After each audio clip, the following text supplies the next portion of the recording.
Well, precisely what we're doing, Of course, ngayon napansin ko kasi yung lessons learned, talagang ang labanan, more social media than mainstream. Kasi even yung mainstream, kinikerry ng social media afterwards and vice versa. So, kung meron man lesson learned dito, dapat when you pick your people to run your social media campaign, they should be efficient enough, cost-effective, and will surely deliver. So if we notice, looking back, parang hindsight na ito, si Bongbong Marcos started very early, as early as 2016. He started pounding on the social media platforms para siguro in preparation for launching his presidential run in 2022. And he did it right, nakauna. Well, the other candidate, si Mrs. Robredo, si Vice President, followed suit, medyo late pero better late than never yung sa kanya. And napaka-rabid, napaka-vicious at times. I have my own personal experiences sa mga supporters niya, whether trolls or genuine supporters. Talagang nakaabang lagi. Whenever that name or any allusion to the Vice President, they will attack you. Maski nga maganda sinasabi mo, minsan automatic na may sasabihin. So napansin ko rin, naghabol sila and yun siguro yung awareness. Alam mo, campaign is all about projection.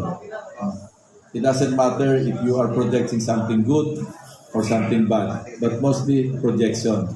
Yun lang mga size ng crowd, it's being projected. And yun nga, kanina nabanggit namin, kasi we were there, and the mayoral candidate in Asugbo whispered to us while I think the Senate President was speaking sa amin dalawa ni Secretary Piñon.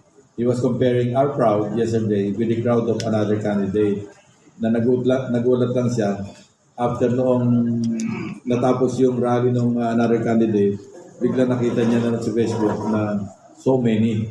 He could not believe his eyes because he was also there. And he saw for himself kung ano yung size ng crowd. Ang description niya, mas malaki tong crowd nyo kaysa doon sa crowd na nauna, pero nagulat ako sa Facebook bakit biglang dumami.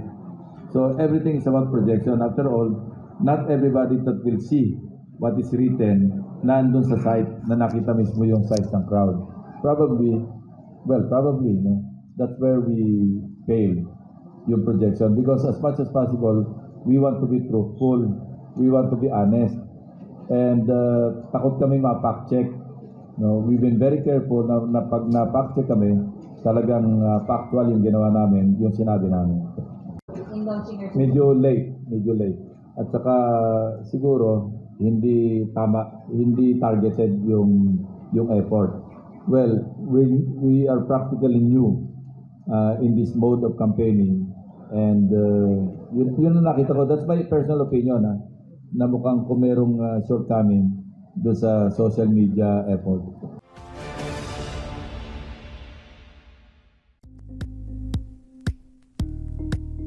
Thank you for watching Politico TV. Please like and subscribe to our channel for more videos.